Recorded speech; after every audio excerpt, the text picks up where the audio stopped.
Cela fait déjà 15 ans, le 12 janvier 2010, vers 16h53 de l'après-midi, Haïti a vécu l'une de ses pires catastrophes. Un énorme tremblement de terre de magnitude 7 a secoué Port-au-Prince et tous ses environs. En quelques secondes, tout s'est effondré. Des maisons, des écoles, des hôpitaux.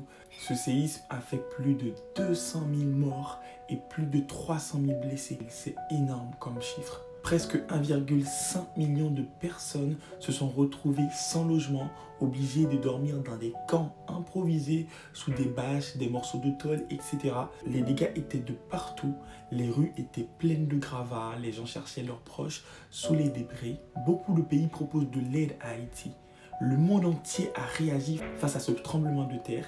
Des secours sont arrivés de partout, de la France, du Canada, des États-Unis, des pompiers, des médecins, des ONG. Ils ont envoyé de la nourriture, de l'eau, des médicaments. Mais la réalité était tout autre sur place parce que c'était impossible de pouvoir se déplacer. Les routes étaient détruites, les communications étaient coupées. Pour distribuer de l'aide et de l'eau, c'était compliqué. Beaucoup de gens ont dû attendre longtemps avant de recevoir quelque chose. Aujourd'hui encore, 15 ans après, on retrouve encore des marques de cette catastrophe dans la capitale. Il y a eu des promesses d'aide, mais entre la corruption et le manque de moyens, tout n'a pas été fait comme prévu. Des millions de dollars ont disparu aujourd'hui.